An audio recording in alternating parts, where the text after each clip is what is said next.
Dia tanya bukan nak suruh kita jawab. Dia tanya nak suruh kita tak boleh jawab. Dah. Pernah Nabi Idris disebut dalam kitab-kitab hikayat, Nabi Idris alaihi salam. Dia sedang menjahit kain. Nabi Idris ni dia pandai menjahit. Okey? Cerita lama lah, zaman dulu. Dah. Cerita ni cerita nabi-nabi. Kalau si tanggang jadi batu tu cerita lain tu. Ni kisah Nabi. Nabi Idris ni dia cocok, dia kata bismillah. Bila dia tarik dia kata alhamdulillah. Bismillah alhamdulillah. Bismillah alhamdulillah. Dengan nama Allah segala puji bagi Allah. Nampak? Dengan nama Allah dia pun cocok. Boleh tarik dia ni, terima kasih Allah. Datanglah iblis. Iblis mari. Iblis.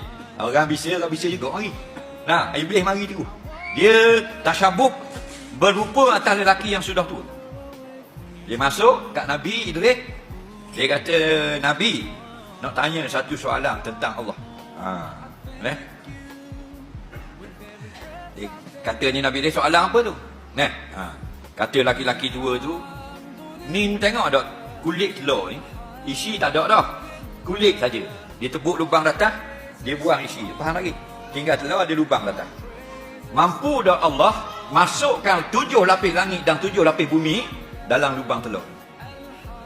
Sebab kan Allah tu maha berkuasa. Allah mampu dah buat masuk langit dan bumi dalam kulit telur. Faham dia tanya? Dia tanya tu bukan nak belajar agama. Faham lagi? Nak suruh kita sakop tak boleh jawab. Faham tak? Lepas tu dia viral sampai Facebook. Faham lagi? Tujuan nak suruh mampu, nak mampu. Faham? Jadi Nabi Idris kata, wak hari dekat kan nak tengok. Pasal menjauh kan, pegang tangan. Cik hari dekat kan nak tengok. Bila mari dekat, dia cocok mata dengan jarum. Tembus lari, jadi iblis. Rupa semua dah. Hilang rupa manusia tadi. Faham? Kenapa? Kerana soalan ni tak patut jawab. Tak patut jawab. Dasar kata, nak masuk dalam telur, nak masuk dalam lubang jarum boleh Allah masukkan. Kerana takluk kudrat iradat Allah Ta'ala ini, atas segala yang mungkin. Yang mustahil tak ada kaitan. Ada orang iblis tau.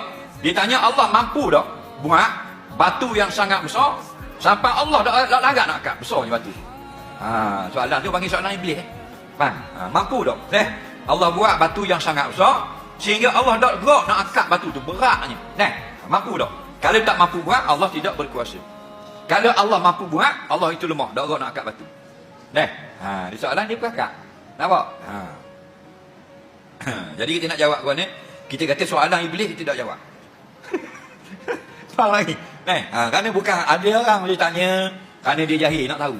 Ada orang tanya dia pun jahil dah, tapi bukan dia nak tahu, dia nak menganjing. Dia nak